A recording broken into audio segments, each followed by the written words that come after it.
Zaman hayır olsun saygılı seyirciler. Koridor Vlasti programmasından bugün de selamlarım herkesinizi. Stüdyoda işlerim ben Alona Terzin. İsterim söyleme bu programmanın süresinde biz regional hem devleti uğrunda çalışan kuvvet temsilcilerinden açıkları soruşları hem problemaları angıları büyün dalgalandırırlar. Gagauziyanın hem Moldova devletinin yaşayanlarına. Bugün bizde misafirlikte bulunur Komrat kasabasının primarı Sergey Anastasov. Zaman hayır olsun Sergey İliç. Hoş geldiniz stüdyamıza. Hoş buldunuz bizi burada. Sergey İliç, her zaman gibi isterim bugün de başlama soruşumuzu hangisi bugün dalgalandırır Komrat kasabanın yaşayanlarını hem değilse de Komrat kasabanın ama hepsi o köyler angıları yaşayırlar Yalpuk derinin akan suların dolayında. Bir gelir Başköy, bir gelir Beşalma, bir gelir Kongas, hem ta öte doğru ta Ukrayna devletine yetişince o köyler angılar bulunurlar. Ekologiya probleması her zamanki gibi problemi angısı var Komrat kasabasında. Hangi durumda bulunur bu problemin çözülmesi? Kolektorlar ne zaman başlayacaklar işleme? Hem biz biliriz bu problemin çözülmesine katıldılar halklar arası partnerlarda. Bu iş için isterim derinden bir laf edelim. Bu en büyük problem değil sadece Komrat'ta. Bu problem en büyük o köylerden bulunurla Yalpın dolayında. Yanında bu Kirsav'ın da Kongaz'ın da problemi Beşalman da sık güzel hep soruyorlar. Nereye akar Komrat'ın bu sulardan gelir bu sistemlerden. Oraya derim akır, nereye akır sizin sular gelir. Hani bu paklama sistemleri, suyu paklama onlar yok bir işte. Bütün Moldova'da var 240 sistem, hani kanalizasyon sistemler paklama. Onlardan çalışır sadece bir 40. Bütün Moldova'da da bu gene bir büyük problem. Biz 2017 yılından çıktık çalışma bu problemlerden çözme. Yıl problem hani Komrat'ta vardı bunun hepsi ciddi aklında. Gazeteciler de hep, tutsar televizyoncular hep akıllarında bu dolu mağazalar suyla. Elbette. Onlar çok büyük bir problem. Bütün mahalle 500.000 eve kadar hepsi dolu suyla. Küf girerdi içerilere. Bu problemi biz çözdük ilk etapta. Bize bu problem hem kötü durumda bunlardı. Onu yavaş yavaş biz çözdük. Belki bir iki mağazada Bekim'de daha var orada. Su angıları bunlarla daha diğerin orada ama bu problem o zaman çözüldü. Ardına çıktık çözme problemleri su kayıp. Büyük su çok kayıplığı. Su kayıplığı. Sizin de mahallenizde nerede siz yaşıyorsunuz orada da geçirilendi yeni sistemler, yeni su sistemleri. Orada %85 sizde giderdi, çalardılar, akardı başka yere. Şimdi orada %15 yani az, hem çok hani yapılır. Böyle bütün kasabamızda biz geçirdik 40 kilometreden hortum. Bu sistemler 40 kilometre geçirin. Bu az. Biz düşürdük suyun payını. Su ederdi 16 lei, biz yaptık 15 lei. Onun ardına biz bu payı tuttuk 4-5 yıl. Hiç kaldırmadık. Bu sonra ardına biz değiştik bu kanalizasyon sistemlerini hem de bu problemler hani var bizim Dere Yalpun yanında. Orada değiştirilendi 2 kolektör. Bunlar yakın 15 milyon liraylık hem de geçirilendi kanalizasyon sistemleri Geofizika Mahallesi'nde hem de çalışırlar şimdi Vinzavod Mahallesi'nde. Bu hep sistemler yetiştiler bize bizim bu pompa stansiyemize kadar hem de bugünkü günde takıldı bu sistemler. 2 kanalizasyon, 2 kolektör sistemi takıldı bizim pompa stansiyemize. Bu işler şu an tamamlandılar, bittiler. Şimdi bunların ardına biz takıyoruz Tretyakov'un sokağından, takıyoruz bu Освобождение sokağından, nereye akır hani diğeri içine bu sular, mındar sular, onları hepsi gidecekler bizim bu pompa stansiyemize. Pompa stansiyesinin de ardına giderler, açısından söyleyeyim, Rusça anlasın insan, bu sular hepsi düşecekler oraya. Oraya da biz bir büyük projekt, yakın 8 milyon euroluk, o bize şimdi imzaladık kontrakt, hani bu yakın 1-2, maksimum 3 yılın içinde bu problem çözülecek. Bu yakın 160 milyon lei. Böyle para bizde yoktur oluyordu. Bunlar hepsi bu problemin çözülmesine harcayacak. Tamam bu problemin çözülmesine çözmeye biz kendi başımıza bu problemi yokça çözmeye. Bu problem çözüldü, yardım geldi bize hem İspalkom'dan, Narodno Sabrani'den geldi. Halk toplumumuzdan hem de devletten geldi. Kendi paramızda biz çok harcadık. Sadece bu yıl biz 4 milyon lira harcadık hani takma bu 2 kolektörü. Bu kendi yerli para hem de sadece 2 milyon lei bu yıl hani geldi bize bu halk topluluğundan bu kap investisiya, yerli kap investisiya. Daha ilergilerde 5'er milyon lei, Bu yıl 6'şar dediğinizde 2022 yılın kap investisiyaları geldiler. 22 yılında da bu yılına da yok bir şeycik. Her yıl ne kadar bizler stavite doğru hep azaldırılı paraları primariyelere. Biz bu soruşu sonra medyadorda açıklayacağız çünkü birkaç soruş üst üste sorum açılmıştı laf sizin televizyonda bir halk topluluğunun ex deputatı söylemişti ne kadar para gelmişti bize Komra'da lazımmış gelsin kemirler için. Korabler lazımmış gelsin bizim yapımızda sadece söylemedi ne kadar para geldi. Bize hani paklama bizim yapımızı biz top para ne kadar harcanıldı. O en çok 3 milyon lei. Hani paklama kim ister yapma 3 milyon lei gelsin kemirler hem de bu korabler bir o parayı vericisine yapsın, genişletsin 3 milyona. Daha 15 yıl yönünce o zaman proje vardı Kongazaka Komrat'tan. O zaman vardı 12 milyon lei sadece paklama hem genişletme. O zaman o projekti tamamlamadılar, bitirmediler. Ama kalan paralar ne harcadı bizde bugünkü gün primariye? Biz pek az para harcadık büyük projelere. Alma bu Dambayı sokak, Vin Zavod'un sokağında. Orada açan bulutlu hepsi insanı. Hepsi geldiler oraya, foto yaptılar. İnsana yardım oldu o zaman devletten 2 milyon lei hem de 1,7 milyon verdiler paklamati bu yolun deresini. Halk topluluğuna oldu 1 milyon lei. Kendi primari harcadı 2-3 milyon lei. Hepsi problemleri insanda hani temizleme kendi apartmanlarını, evlerini bu problemler çözüldüler. İnsan kendi düzdü. Ama din heminden onları bulutmasın. Hepsi kaybettiler. Kimseye de lazımdı bu problem. Kendi primari yapacak. Biz yaptık proje o zaman. 6 milyonluk sadece bu dambı yapma. 6 milyon. Bize o kadar para yoktu. Yolda kağıt herirce. Ama kimse hiç vermedi orayı. 500'de 1000 makara versinler. Makara 1 milyon versinler. Onlar da hiç vermediler. Biz bu kendimiz yaptık o dambıyı. Bugünkü gün o insan korkusuz yaşar o mahallede. Biz 6 milyonun yerine harcadık 1,5 milyon. Da 1,5 milyondan tamamladık bu dambıyı. O bitti. Onur kampanya yardımcı oldu bize. Da buna göre da biz bu işi çözdük ama böyle büyük problemler dinlem çözsün primariye. Primariye rezervinin fonunda var sadece 1 milyon lei. Kanunlara göre hem de paraya göre biz yakışır çalışmada çözmeye problemleri gılargelerle böyle halda nasıl Vinzavod'un mahallesinde geldi. Oraya lazım başka kuvvetler çözsünler problemleri. Yıl bu Moldovan kuvvetleri, onların var bütçetleri büyük, var hepsi ellerinde. Da böyle niçin onlar çözmediler o zaman bitkiye kadar biz hiç bilmiyoruz. Ama halk topluluğunda ex deputatı o da benimle yanlışlık bulunardı o geceler orada. Da o da çok adadı orada hani lan bu problemi çözmeye. Sonra başka da deputatlar geldi oraya. Bizim bu sovetliklerimiz vardı orada bir iki pek güzel laf ettiler. Hepsici amaçan problemi çözmeye de yapma bir damba. Hepsici kaybedildi. Kimseci bu işi yapmadı. Onun için de laf varınca olsun çok ama bir iş daha önemli çok laftan. Sergey İlyich ama dönere geri bu kolektörlara bu paklamak sistemlerine ne zaman büyün Komrat kasabanın yaşayanları, yakışıcıklar görsünler hem duysunlar hani problemi kaldı geri. Bu yıl bizde şimdi lazım çözelim %100 problemler var kasabamızda. Şimdi inceleme Selitiyep zonasında. Nerede insan yaşar? Şimdi biz konuşmuyoruz açısından için. Onlar bizde gelen yıl belki de 2 yılın içinde hani bu projeyle bitsin, tamamlansın. Ama bu problemler içinde oldular Komrat'ta. Bizde hani kokular olmasınlar. Onlar şimdi daha 2 etap var bizde. O kadar büyük paralar değil orada işte. Dil 4'er milyon değil orada en çok 1,5 milyon değil lazım da takma bu sistemleri. Bu DSO mahallesini sonra bu Tirtyakova sokağını, Освобождение sokaklarının bunların hepsini takma bu kolektörlara. Onlar da dil takılı. Kendi kolektörler Vakıta göre ne kadar vakitte bunlar yapılacak? Şimdi bütçede göre bu yıl bizde bütçede çok karıştı devlet kaldırdı maaşları insanın primariye kaldırdı. Başka yerlerde bize hiç sormadı.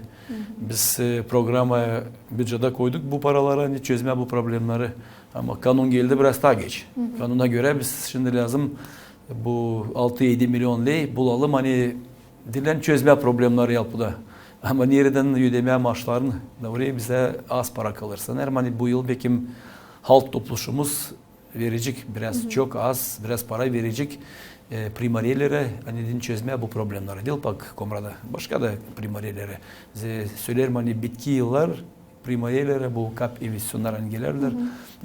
Yıldan para pek az gelir. Vardı 5'er milyon verirler komrada. Sonra bakıyorum bitki 2 yıl 2'şer milyon. Budjet bir yer oldu milyar 300 ama para primariyeler hep daha az. İkinciler döndük biz bu kapital investisiyalar soruşuna. Onuştan şimdi bu soruşu bitkiye kadar açıklayalım da sonra geçeceğiz bir başka önemli soruşa. Yıldan bölüyorlar bu parayı söylediniz. Ben isterim nişanlama bizim seyircilere. Geçen yıl 40 milyondan ziyade bu KAP investisiyalar fondu bütün Gagavuzya'daydılar. Yerli hem regional projelerin gerçeklenmesine ama bu yıl 22 milyon 400 bin lira. Onuştan ne soyu pay edecekler hem ne soyu dağıtılacak bu para elbette zorca biraz olacak. Ama Sergey İliç bu projeleri bu paralar verirler köylere, kasabalara ama o hangi projeler gerçeklenecekler kararlar nasat hem primar.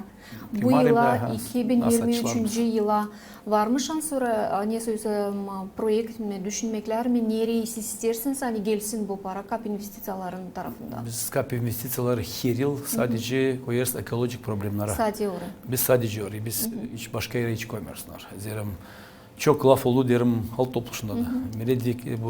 Milletvekillerimiz hani halk topluluğunda var, komratlarında da var 4 kişi. Onlar da çok layıklar. Hepsi layıklar ama 2 milyondan kimse çözmeyecek bu problemleri. Burada lazım toplanma hepsimiz de bu probleme koymanca üzerinde şunun hep toçka problem olsun hepsimiz beraber. Başka projeler hani biz getirdiğimiz bize komrada bu CZ program Alman programı orada 16 milyon değil. Şimdi bu yıl içinde var hafta hani daha 5 milyon değil hep bu programda. Biz çözeriz problemler hani okullarda var. Okulların yok yerinde uşaklar fizkultur spor yapsınlar dışarıda. Yok güzel futbol arizeleri, yok güzel voleybol arizeleri. Şimdi tamamlarız şimdi 4 futbol areziyi. Bu 6. okulda, 2. okulda, 7. okulda. 2 yıllar 6. okulda büyük güzel. Sonra bu yıla kadar da bu yılına da var yine programımızda kaldı bize daha yıllık okulumuz. Orada da büyük var güzel yerleri. Ama işte 30 yıl geçtiğince dağıldı Sovyet Birliği. Ta hiçbir de bir şeycik olmadı o okullarda. Bizim çocuk başçılarımızda hepsi inceleme Üsekur'da bulunur. Her yerde oldu Evra remont, çok işler değiştirilendi. Ama okullarda son yıllar hiçbir şey olmadı. Onun için de biz bakırız orada da bir şey olsun. Hepsi projeleri getiriyoruz oraya. Sergey İliç bana meraklı söylediğiniz halk topluluğunun ex-deputatların birisi söylemiş hani ne kadar para harcandı, Yalpık'ta şansıra vardı, gemiler gezinsinler. Genelden aldığıyla 2017 yıldan acaba ne kadar para harcandı gerçekten oraya? Şimdi gemiler gezinsinler, o lazım genişletmeye Yalpık'u. Daha yapma daha derin. Orayı tamam anlarım.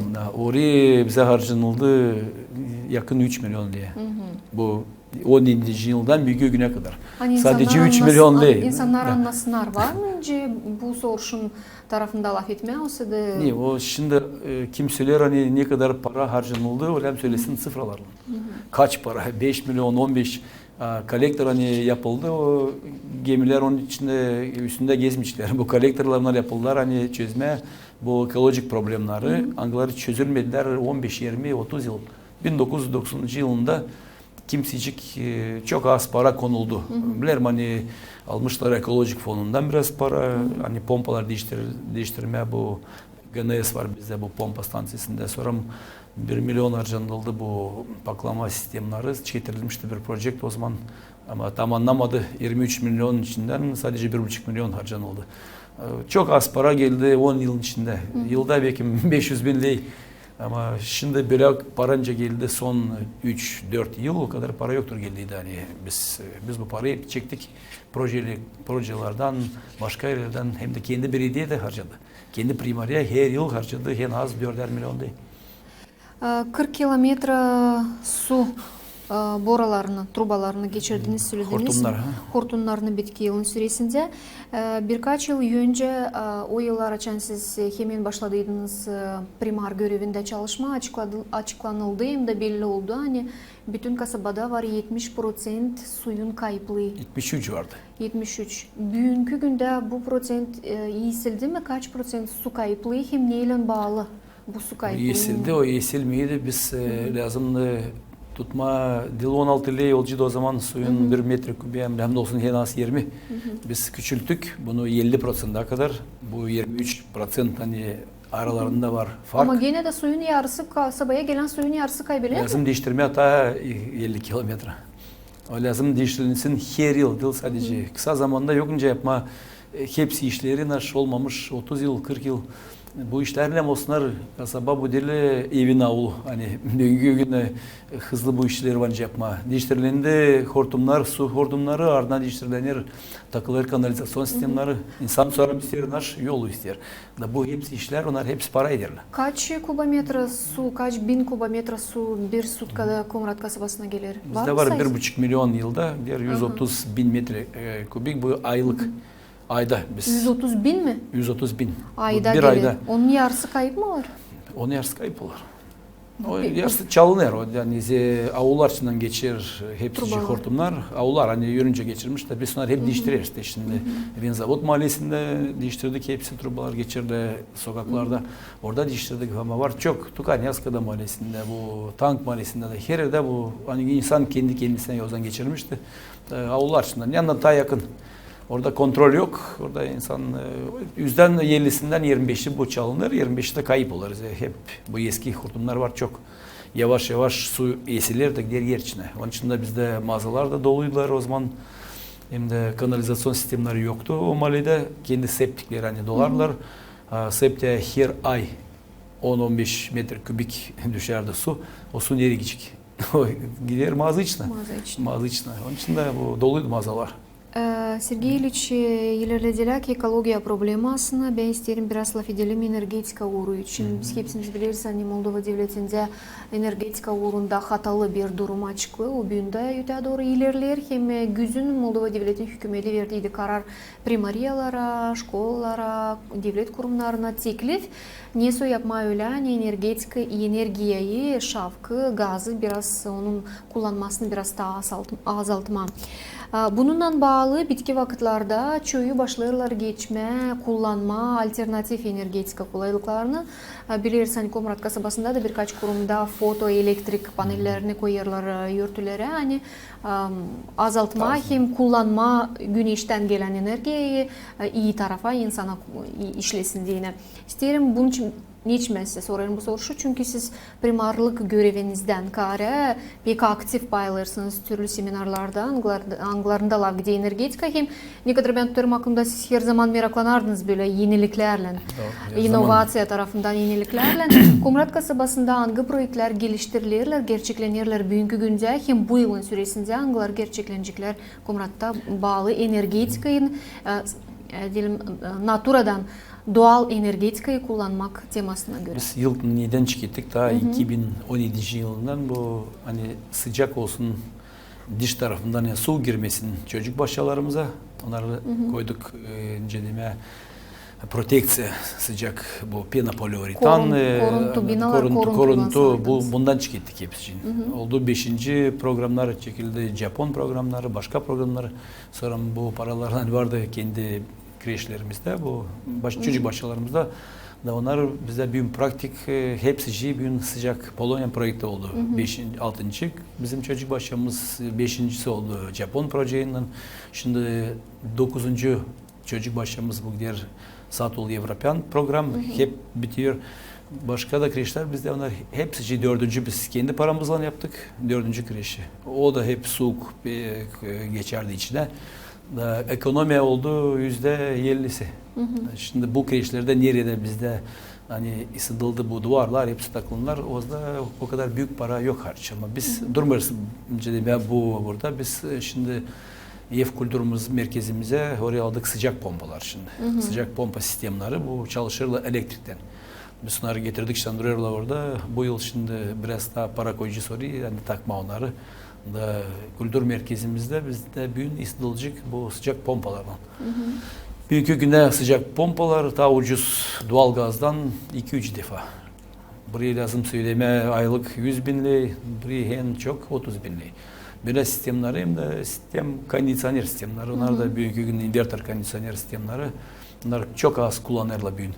Kalanında programlar bizde var. Nerede bu salar koyalım. Bunlar biz çalışırız. Onlarda var arizeler, yerler, hangileri biz verdik.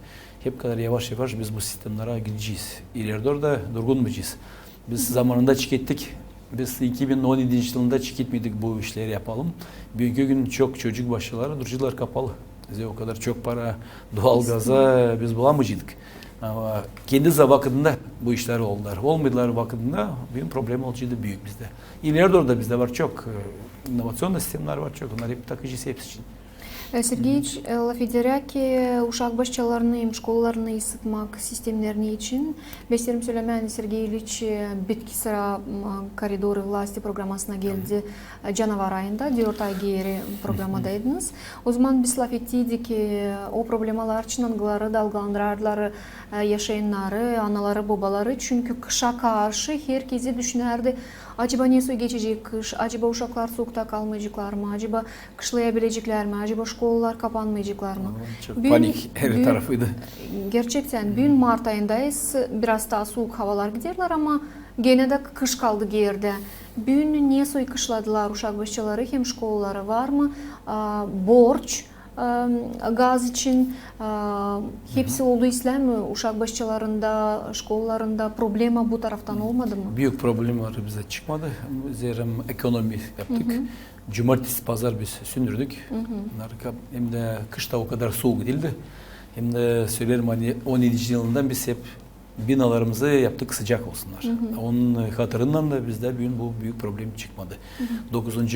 bizim çocuk başımız ona giderdi çok enerjik ama o şimdi temizlenir bizde bu kış bitirir. Orada da şimdi olacak duvarlar sıcak. Orası da hep biraz daha sarıcan olacak. Bizde yerlisi maksimum kalacak orası. Onun için de büyük problem var. Bizde kendi belediyenin bu okullarda her tarafta o kadar çıkmadı. Bize yaptık ekonomisi. Ekonomi oldu. Şükür Allah'a hani kış kaldı geride. Var önce deme iyi tarafı var kötü tarafı da her bir önce deme problemin hani insan yüreğine biraz ekonomi yapmaz. Önce deme açın hepsi bolda parasız onu çok saymarlar. Sergeyevich siz lafımızda değil bir sıra geçtiniz 9. uşak başçasında. Beslerim şimdi biz bu uşak başçasında biraz daha derinden durgunalım. Çünkü ben kendim Komrat kasabasında yaşarım. Her gün gezerim sokaklarda ama 1-2 hafta geri öğrendim. Hani var büyük bir problem. Uşak başçı, 9. uşak başçası canavar ayından, oktyabr ayından saygılı seyirciler işlemezmiş. Uşakların taçı oyunu başka uşak başçalarına almazmışlar. Hem ta bir problem hani kışa karşı terbiye edicilerin taçı oyu kalmış işsiz. 50% ay paralarını sadece ödenermişler. Ben isterim siz... 50 de 70 de ödeniyor orada. Siz daha derinden durgunasınız bu projekte. Kim gerçekler bu projekte? Ne kadar finans, ne işler yapıldı, hem doğru mu yapıldı o hani kışa karşı yurtu açıldı. Uşak başçasında da uşaklar hem analar babalar böyle büyük problemin önünde kaldılar. Bizde böyle programlar için gelirler Satol Evropyan. Onlar her zaman gelirler geç. Programı çıkıyorlar yıl ayında on adayırla bize söylerler olacak böyle program. Ama hepsi kağıtlar, dokümanlar gelirler son bitkide. Ta oktyabırda, sentyabrda diyorlar kim yapacak daha hızlı ona da vereceğiz para. Bu problem bu Moldova problemi. Zamanında bir şey olmaz. Onun için de onların beterinde de biz kaldık kışa. Şimdi yapmama orada bu temizlik çocuk başası 9. gene işleyemeyecekti. Orada sadece ısıtma o çocuk başasını lazımdı. En az 150'şer bin lei ayda. Ayda o kadar para onlarda yoktu bütçette. Onun için de o çocuk başası öyle de kapanacaktı. Hani oluydu temizlik, orada temizlik olmaydı. Ama gene de o zaman problemi vardı ısıtmak tarafından söylüyorsunuz. Büyük problem vardı. Onun için de biz o çocuk başasını aldık bu Avrupa programına. Hani Satol Evropyan. Onun için de koyduk o başıyız. Onda var 300 uşaktan ziyade. Orada şimdi dişçiler hepsi örtüleri yeni oldular. Şimdi tam anlarlar. Yani bunlar söylediler bize ta 2 ayın içinde bu işler hepsi bitecekler. O çocuk başlasına biz demez diye gelmeyeceğiz, kapamayacağız sonunda. O çocuk başlası şimdi çalışacak. Normal dışarıda oldu orada temizlik dişlerinde her bir çocuk başlasında brushatkada başka durardı. Uşaklar köseklenerler o eski asfalttan her bir çocuk başlasında. Biz çocuk başlarına daha da çok para gitti. Bu sistemler hani ekolojik var. Bize çocuk başlarına çok para harcanıldı bu yıllar. Her yıl harcanıldı bir lay para. Hani yapma onları olsunlar yüksek kurda. Şimdi bu uşak bahçesinde ne yapıldı? Değiştirildi örtü. Örtüler değiştirildiler. Hepsi duvarlar sıcaklandı. Oldu daha Dışarıdan. sıcak. Dışarıdan oldu proteksiya orada. Minvata oraya takıldı. Nasıl normalara göre. Sonra başka işler içinde de olur orada. Ama hep hem büyük para gitti. Yani örtüleri değiştirme hem de bu minvata koyma. Hani olsun daha sıcak. Sonra ardına bize bakır sistemleri hani her bir çocuk başlasına değiştirelim biz bu sıcak pompalarda. Başka onlar daha ekonomiye hem de onların o kadar uçmar kendi payı şimdi doğalgaz ederdi bizde 100% olduğu taziyede 500%. Elektrik sistemleri bile kalkmıyor. Büyük fark yok aralarında. Onda varsa da 100% önce deme bence olsun 200 ama 500 ben yoktur işte olsun. Doğalgaz bu biraz daha problemli. Onun için de o ucuzlansın da bir sonuçtan dönmeyeceğiz geri bu.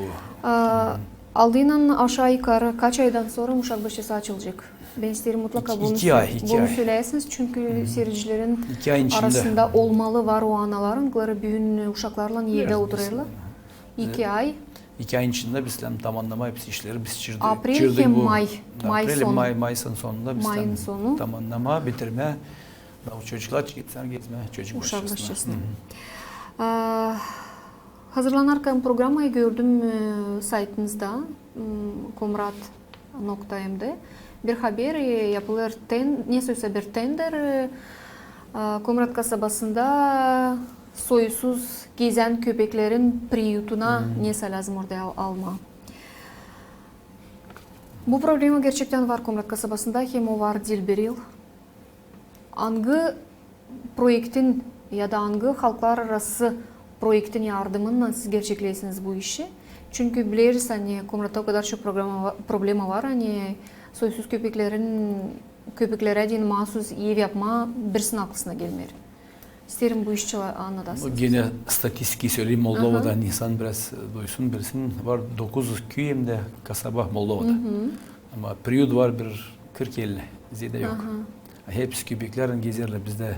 Bütün Moldova'nın köylerin içinde onlar hepsi boşluğunda gezerler. Çıkar büyük problemler.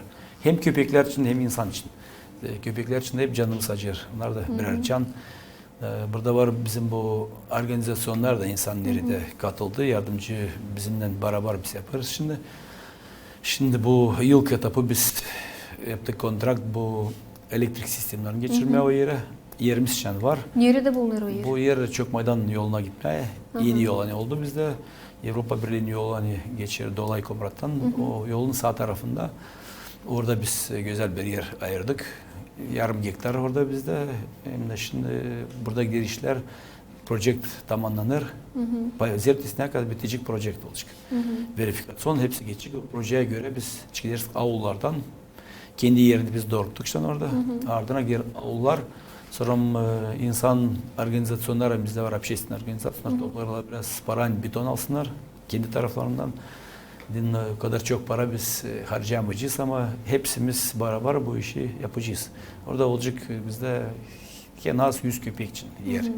Olacak konteynerler, nerede gelecek hayvan doktoru, nerede onlar inecek. Sonra bir kasacık da koyacağız geri onlar kasabaya. Hani azalsınlar. Sonra da bir de program bakarız nerede hani insan kolermesin. Bütün Avrupa Birliği'nde her işte insan kim kolerir boşuna bir köpek onu cezalarlar. Ona olur büyük ştraflar. Biz de insan kolerdik kaçtı köpeğe hiç bakmadı ardına. Onun için de bu problem paralel gidecek. Zira biz bu priyutu için bitireceğiz. Köpek vancı olsun bizde taziye eder. Zira köylerden çıkışlar getirmeye Komrat'a. İşte burada var priyut. Biz taşıyacağız Komrat'a onları da. Onlar buluşlar orada onlardan aşağı yapma. Ta kolay taşıma köpekleri başka yere de bitti iş. Bu da o kadar kolay bir iş. Başka devletlerde bu işten var. Kim cevap eder bu işler için? Cevapçı. Var bakanlıklar. Var dil primariye. Bizde önce Moldova'da her bir işin cevap eder sadece primariye. Hastalanmış adam gelir primariye. Pensiya lazım gelir primariye. Köpek primariye. Her bir problemler bize hem çözsün Moldova'da primariye. Onun için de bir de problem dil çözülür. Var devletlerde nerede var bakanlıklar. Var hayvan doktorlarının bakanlığı. Onlar cevap verirler. Her bir hayvan için hangisi var? Köylerde var departament gibi. Onlar da bu ta ekonomi tarafından daha iyi. Ama bizde Moldova'da bu işler olunacak geçecek çok zaman. Onun için de biz bekledik 4-5 yıl. Biz hep 4-5 yıl konuşuyoruz bu periyot için. Lazım da olsun dolay periyodu. Hani bütün cevali için, bütün komrat dolayı için. Da bu iş olmadı. Biz onu istedik hep yapma beraber hepsi bu olmadı bu iş. Gördük hani olmayacak da yok kimsenin politiklerinin yok işleri. Çözme problemleri. Nasıl? Damba gibi konuşlar çok, laf ettiler, kaybettiler. Periyotlar konuşlar çok, laf ettiler, kaybettiler. Onlarda var başka prioritetler. Nerede lazım seçime gitmeden versinler çok seçim hani çok insan seçim etsin onlar orada çalışıyorlar yani onlar ama veren çözme problemleri yok. Biz kendimizle çözelim. Sergey İlyich, bugün kimse gözlediği mi? Var mı statistika kaç başıboş köpek Kumrat kasabasında var? geçiriyor? Var en az 300-500 köpek var. Bu pek büyük sayı. Var biner de olardı Çünkü, ama. çünkü onlar geziyorlar bölük bölük 5'er 6'şar. Yalnız gezmiyorlar. 300 köpek falan olsun. Bu taraftan da bu korkunç bir problem. İnsan bize telefon açır, biz hep çıkıyoruz. Tutarız, taşıyoruz dağlar için başka yere. Yok onlar anlaş yapma biz. Sanırız hani bu problema çözülecek kalacak yerde. Biz onu tükettik çözmeye işte projeye hazırlanır. İnsan bizi işten arada bırakmayacak. Bu общественный organizasyonla insan toplandı orada. Onlar bizi önce demeye %100 arada bırakmayacaklar. O problemi biz lazım olacak çözelim. Biz işten yaptık ilk adımı. İlk adımı yaptılar biz yok nasıl yapmama ikinci, üçüncü adımda. Sergey İlyich, genelden laf ederek o işler için anıları yapılırlar Kumrat kasabasında. Ben isterim siz çizgileyesiniz birkaç projekt anıları 2023 yılın süresinde gerçeklenecekler Kumrat'ta. Diyelim büyük projeler, anıları onlar olacaklar. Büyük projeler biz okullarda ben önce söyledim. Bunlar, bu spor. Alman projeleri hani 800 binlik euro projeleri onlar bize işin tamamlanır bu işler. Birer ikişer ay var da zamanlarda onlar bitiriyorlar bize. Projekt pek büyük para. Hem de bu yıl da var lafta bize hep daha 250 bin euroluk yine projekt olsun. Biz hazırladık birkaç projekt oraya. Yine çocuk başlarında okulların arazilerinde hem de primariyede bu projektler. Hem olsun temizlik. Sonra bu projektler hani var bizde projeler bu Dnistrovski sokağında. Bu yer bizde temizlik bu Polonya'nın hem de yardımının orada da lazım var lafta bu yıl hani bu projekte biz Dnistrovski sokağında orada hem yer olacak nerede insan lazım spor yapsın çocuklar oynasınlar hem de yolu tamamlama orada biz yol yaptık da Pushkin sokağına kadar ama var da kilometreden ziyade o yol girer o projekte bu büyük hani projeler hem de var bu fond yol parası bize gelir bu parayla biz lazım tamamlama o yolların kısalarını adadık insana var bizde angıları yollar bizde orada var geologov geçen yıl bir son lazımdı asfalt dökme hiç dökmedik bize kanalizasyon sistemleri çoktan geçirilendi da insan pek geç takıldı onlara da kazdılar bozdular biz oluydu bu yol yapma geçen yılı bu yol bozulucuydu bu yılına kadar ama bu yıl şu an geldi zamanı bakıdı Çamurçı'nda biz insanı bırakmadık. Orada yaptık. Beyaz şibiyonk yolunu yaptık. Bu taşlanma o yolu. İnsan çamur çiğnemedi. Hem de kalan da yollar bizde var. Yapın öteyen de var. Sonra bu Vinzavod sokağında bakacağız. Hangi yol tamamlandılar. Orada da en az bir yol lazım yapma. Sonra bu Krupski sokağını bizde var. Bizde Şusiva var. Çok yol var da bizde. Onları biz bakacağız paraya göre maksimum yapma bu yıl yani geçmesin bizde bir yıl. Biz yapmama 5-6 kilometre yol. Biz her yıl yaparız 5-6 var yıllar 18. yılı oluyordu bizde 10 kilometreden ziyade yol. Kumrat 30 yılın içinde gördü bak 1 kilometre yol. Ama burada her yıl 10'ar kilometre 5'er şimdi 40 kilometreden ziyade oluyor yol bizde. Komrat'ta hem de bu yıl var tabi bizde projeler anılarla tamamlama. Bu Vodaleyin avulun içini lazım Brushatka koyma. Vodaleyin bu büyük evlerin avlu var. Onu lazım tamamlama. Sonra bu var Dubinna sokağında. Orada da var. Bir iki insanla beraber nerede biz çalışırız. Onlar da lazım bitirelim. Hem de var biraz trotuarda tane yerde insan bu Yalpın Öteyan'da 7. okula insan gidemiyor bu Zavod mahallesinden. Geçemiyor Tankista sokağına. Orada biz bir yerde bu bakanlık, İnşaat Bakanlığı'ndan bir yerde bu işleri yaparız. Onlar hazırlar da yerleri biz koyarız sadece taşı. Böyle projeler hem büyük önemli projeler hem biz gideriz bu polikreştirlerince girdi bizim bu kasabamız bu sonra bu bizim cedime su sistemi paklama. Bu bizde pek önemli proje. Onu biz sabahtan akşama kadar var çok başka da projeler yani biz hep bizde hepsi para gelir yurt dışından. Hani kasabamız olsun daha güzel, daha iyi. Türkiye'den yıllık bizde gelir para son Avrupa Birliği'nden. Bu hepsi devletlerden bize gelir para. Sergey İlyich, hepsi o projeler, yangıları gerçeklenirler Kumrat kasabasında onlara elbette milyonlarla para harcanır. Aldığın, yaptığın analiz kaç prosenti yüzden başka devletlerden gelen yardım, kaç prosenti de yerindeki bütçeden? Şimdi saymama bu dolay yolunu, sayarsak dolay yolunu o gider 28 milyon euro. O zaman olacak 40% Türkiye'den bu stadyon, bu bizde hastane, bu okul anneşinde olur teknik sonra bu resimci evleri, bizim merkez, kültür merkezimizi temizlediler. 40% olacak Avrupa Birliği'nden. O proje yani dolay yolu yapıldı, o pek pahalı. Sonra bu lisey, bizde Eminescu Liseyi, bu Romanya'nın parası, orada da var 20 milyondan ziyade. Bu hepsi top paralar bir yerde. Bunlar olacak 40-40'a. 20% da bu başka devletlerden. Bu Amerikan paralar gelir, başka yerlerden, bu başka devletlerden gelir bizde. Yerli bütçetten var mı? Yerli bütçetten bizde var başka hani yaparız ki orada o kadar para çok bizde yok. Böyle büyük projelere göre. 5% makar bu 100%'ten var mı yerli bütçetin? Yok. Onlar belki sadece bize yollar yaparız. Bunlar da bize yerli paramız. Sergey İlyich, ben isterim tabi sorma yollarla bağlı. Birkaç yıl önce Açan Kumrat kasabasında henüz başlardılar brushatka koyma, yolları yapma, bütün il sadece trotuarları ama bütün yolları mahalleler var brushatkalan. O zaman insan biraz başladıydı lav gezdirmeye. Hani niçin brushatka bir yağmur yağacak, bu brushatkalar gidecekler, yağmurla da giderler, beyaz taşlar anglarını yeklerler.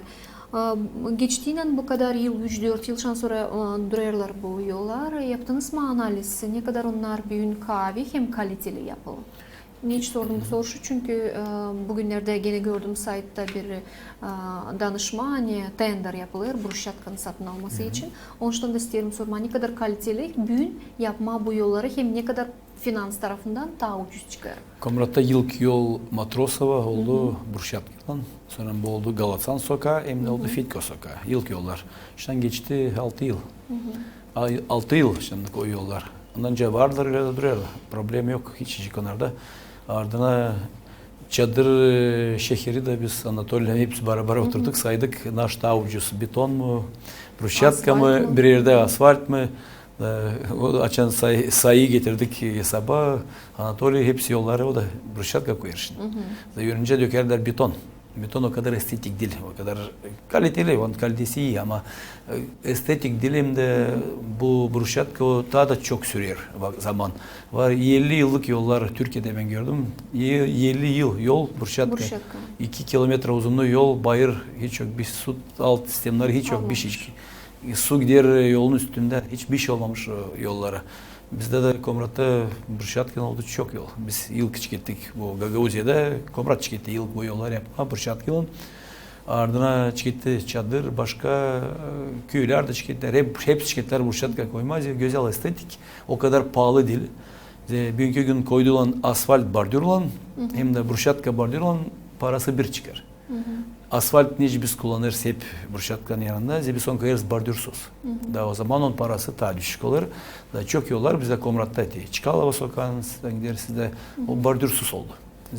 Orada hem de açan Brushatka derler. Su alacağımız bize. Ben de var benim arkadaşlarım angları lazım 15 şişe şampuan koysunuz. Dedi yıl yağmurda gitti sizin Bas derim. kondunuz mu? Bas konduk dedi küçük. Derim hiç problem yok derim. Giderse derim ya koyacağım ama mümkün gün daha koyar o şampuanı. Ama dil o için, dil o için ama insan bize her zaman için bir şey gelirse yapma. Her zaman derler bu olacak dil isle. Sonra bir boyu gelir Almanya'dan der lazım yapma. Az yol ama olsun çok yüksek kalitede. Biz de öyle istiyoruz. Ama bizim paramıza göre biz yılda yapacağız kaliteli yani olsun Dilani kaliteli olsun hepsi o yolun altında, üstünde, her tarafında olacak incedeme altından. Ama bu olacak yılda 300 metre. 300 metre yol bizde var 120 kilometre. Biz lazım olacak hepsi yolları bitirmeye 400 yılın içinde. 400 yıl bize insan beklemeyecek. Biz hem yapma her yıl o kadar dil pahalı yollar. Bir asfalt koydulan sizin sokaklarınızda var. Bizde asfaltlardan da 5 yıl işte Çikalova sokağın. Ne bayır orada durar, ne sular gelirler Antalya'dan yukarı. O yol durar, güzel. Sonra başka yollar bu Komsomolski, başka yerde. Orada biz sadece koyduk 5 santimetre asfalt, hem de üstüne koyduk bu proteksiya taş. Hepsi derdi bir yağmurda bu yol gitti. O yol şu an önce demeye Allah'ın yardımından oldu güzel de tutar tabii büyük güne kadar da tutacak da çok da. Sergey Iliç, Bislav Federisi o projeler için angıları büyün başarılı gerçeklenirler Komrat kasabasında ama bana büyün meraklı angı problemalar büyün var yaşayanlarda, sırada yaşayanda. Biz biliriz hani Komrat kasabasında var primariyada öyle günler açan primarın kapıları açıkta kim ister gelmek kendi problemalarını açıklamayanlar gelebilirler. Hangi problemalarla büyün danışırlar yaşayanlar? Yıllık problema kim gelir insan, ileridir gelir yol trotuar. Bu yıllık problem. Ardına ikinci problem gelir de nerede çocuklar lazım oynasınlar. Çocuk oyun yerleri. Şaf problemi yok. Biz onları geçirdik yerde. Orada sormalar. Sonra bu problem hani Tayyarı çok insan gelir de bu koku yalpıda hani vardı. Büyük gün o kadar çok koku var orada. Sistemler çalışmıyorlar ama koku o kadar büyük yok. Çok az vardı. Yönünce gelirdi %50'si koku için. Ama ilk problem hani her zaman bizde kalır da var. Sanırım hani kalacak da minimum 5 yılın içinde bu yollar. Bize insan için görüyor hani komşularında ister yol. İster onlarda da olsun. Ama doğru ister. Nerede var şimdi taşlı yol güzel olmuş ister. Ama isterler asfalt ve brushatka. Koyun bundan ikisinden birisini. Biz de isterse olsun önce bu bir sokaklarda. Bu normal ve istemek. Bu hani var. Hem de biz insan bize bekimde gelmiyor başka problemler ama biz bir hangi problem bizim için önemli. Bu çok park hem de ağaç lazım. Bizde bu taraftan az var. O programı biz hep çıkarttık. Yalbu içinde toprak yanında taşlandı.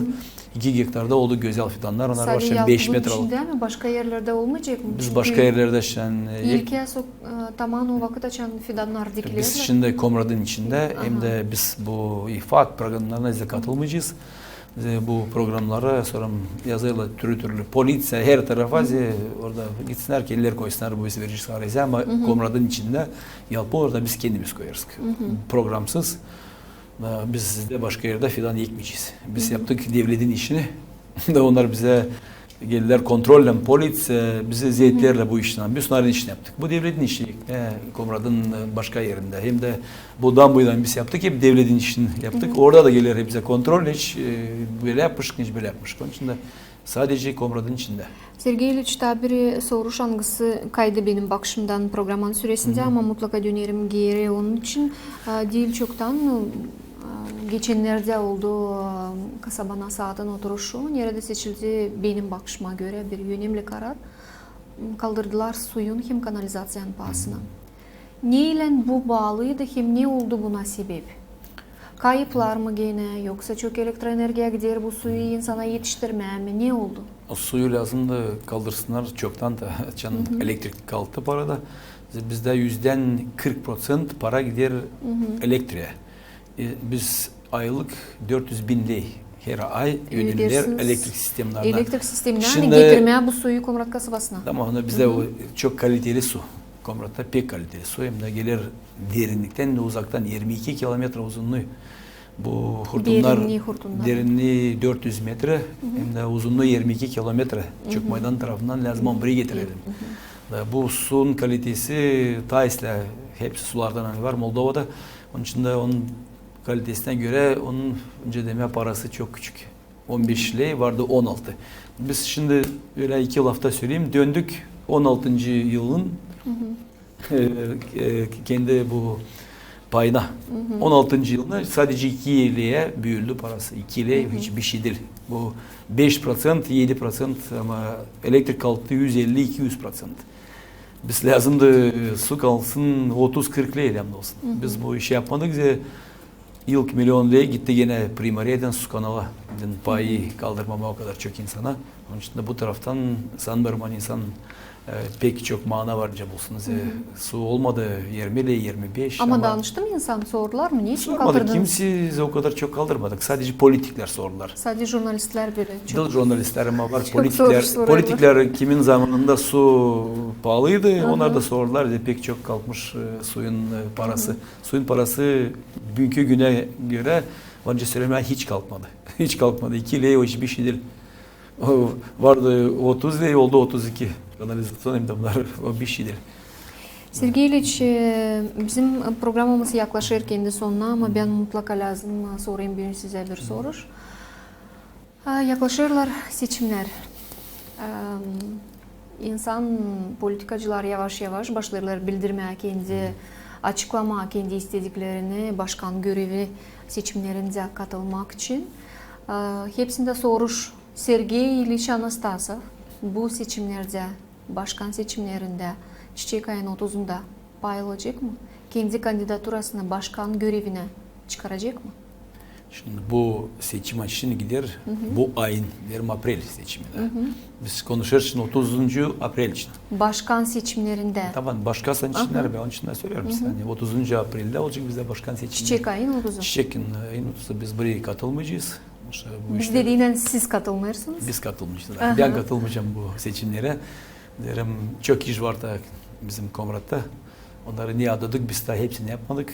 Hepsini belki biz yapamayız ama %90'ı lazım yapma. Kanalizasyon, ekolojik problemlerle çözelim. Onlar kimse çözmeyecek. Yolları lazım da yapalım o insana kim 50 yıl çamur çiğnedi. Onlar yok çiğnesinler daha 50 yıl. Çocuklarına da bıraksınlar gene yolu çamurlu. Onun için de bu programları biz istersek ilerletme. Göreceğiz ne olacak başka belki olacak seçim olmayacak geçecek bu seçimler var çok lafta hani bu seçimler bence hiç olmasınlar da hani çıkmayacak insan bire de var laf gider hani ama daha ıslah olsunlar hani o kadar para harcanmasın. Benimce deme isterim hani olsunlar da geçsin de gelsin başkan kim gelecek ondan çalışacağız. Biz ileride orada bu başkanın bence adadım insana 8 yıl geri ta hani bizde kavga olmayacak. Kavga istişmeniz bizim aramızda. Projeler geldiler çok Komra'da. Geldi stadyonda. Başka da projeler bunlar hepsini getirdi bizim başkanımız. Başka da projeler biz kendimiz taktık. Onları da biz yaptık. Niye adadım insana demeye çalıştık hani bu işleri yapalım. Onun için de görerim hani primariye de var daha iş lazım. Bunlar tamamlama anlaştık gittik. Pek geniş projeler çıktılar. Korkarım hani bir boyu gelirsin başka bu projeler durgunmasınlar. Böyle olur sık. Sizin bakışınıza göre yeni başkan ne soy kaliteler lazım olsun yeni başkanda hani başarılı götürmediğin kendi için? Yeni başkan lazım olsun konuşsun daha da çok kendi bizim bu ekonomik insan problemlerini çözmeye. Pek çok bize politik başkanlar gelirler. Hepsi konuşurlar. Kim gidecekmiş sol tarafa, kim sağ tarafa, kim gidecek. Şimdi benim bakışıma göre ben kendi alemde yaşıyorum. Benim var çocuklarım var hanım ama ben her gün konuşuyorum bu komşu için hem de öbür komşu için. Kendi problemlerini evde hiç çözmüyorum. Böyle başkanları ben istemiyorum olsun. Hangi başkan gelir de bize şeyler anlatma, nereye gidecek, hangi vektör onda var. Bu vektörler için yalan. Bizde çok hepsi gelirler bir vektör olan. Ama hepsi gittiler başka vektörle. Bunu lazım demeye tutma aklımızda da hiç seslenmiyor bu işleri. Açın başkan şeyleri anlatma vektörler için hiç seslenmiyorsunuz. Bu vektör değişecek hızlı, çabuk. Diyor başkanlar hangisiler söylerler nasıl çözecek problemler ekolojik. Ne kadar o para verecek hani gemeller geçsinler yapmakta. Bu başkanın programlarına lan olsun. O halk topluluğunun milletvekilleri onlar da lan bunları söylesinler. Hangi yollar onlar yapacaklar bizde? O yolcular sadece primarlara, yollarlar sadece primarlara. O zaman lazım milyar 302 ismiye dağıtma primarlara. Onlar yapsınlar. Hepsimiz biz birer hem çözme köylerin hem de kasabaların problemlerini hallesten Laflan biz pek kaybıyız hepsiniz. Sергey Iliç, ben isterim sağ ol söyleme size. Siz buldunuz bugün vakit, geldiniz programımıza katıldınız. Sanırım 4 ayın süresinde kasabada ta projeler gerçekleşecekler de biz sizinden elbette ki programın süresinde sorum ta bir kere açıklayacağız bu projeler için hangileri gerçeklenirler kasabada. Sevgili seyirciler, ben ta bir kere aklınıza getiririm. Koridoru Vlasti programmasında bugün bulundu Komrat kasabanın primarı Sergey Iliç Anastasov. Hepsinize diyelim, kalın sağlıcakla, gelen buluşmalardan GRT kanalında.